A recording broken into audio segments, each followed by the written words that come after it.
Greetings to you, Brother Adi Bakhtiar here from Chicago. This is step 2.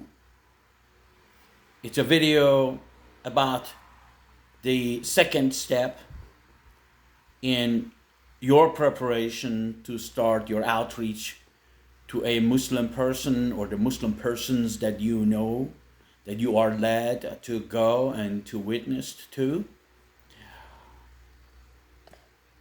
I want to call your attention to Book of Acts, chapter 2, verse 42. The author of the book talks about how important it is for every believer to be learning from the apostles, be sitting under the teaching of an apostle, and also fellowship of the believers together. There are many scriptures that support and mandate for a believer to be a part of a church and have a home church and a pastor. I have come across some people who say, well, look, yes, I'm a Christian, I'm a believer, and my faith is very important to me. My faith is the most important thing to me, but I don't have a home church. I don't like churches. For this reason and that reason, I have heard 1,000,001 reasons why, not 1,000,001, but at least 101 reasons why some people say they don't want to be attending a church. Well, step 2, if you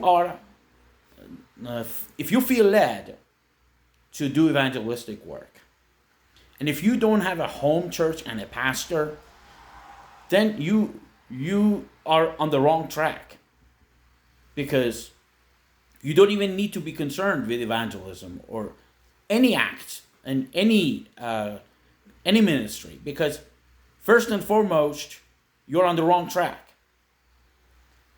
It is, in my view, based on all the scriptures that I have read, I can comfortably say it is a commandment for believers to be a part of a body and to have a pastor.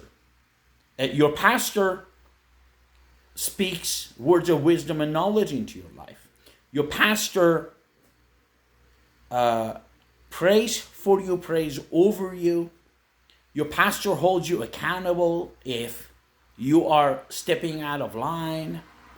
Iron sharpens iron. Your pastor does that for you, and your fellow believers, your fellow church members do that for you. There is infinite amount of wisdom behind this. I left Iran in the summer of 2000, the year 2000 in June. I was in Europe for a couple of years. Then in January of 2002, I came to the United States. When I lived in Europe, and also since 2002 that I've been in the United States, my church family, in different states that I have lived, my church family has been closer to me than my biological family, and a lot more productive and a lot more supportive of me in my walk with Christ and in my life all around. If you want to be an evangelist, well, you're called to be one, okay? If you are a believer in Christ, He's told you to go make disciples of all nations. So we all have that in front of us. But if you really want to seriously tackle this and you don't have a home church, you really have to revise everything. Pause. At the end of this video, don't even go back for step 3 or 4. Go pray, fast, go through the process that you need to do to find a home church that will feed you spiritually. And make a decision, make a commitment to that church. That church becomes your family. I have seen that, unfortunately, in North America, that people start attending somewhere, and then after a couple of months, they just disappear. Young people these days call that ghosting. They ghost their own church. So you don't do that. Those are your family. We all have had families. We all have families now. You go there, you live together. You're under the same roof. You can't ghost them. If you ghost them, they'll go call the police. Your mom and dad will, your siblings will, file a missing person, right? So I don't think your church will do that if you disappear, but they are your family members. Do that.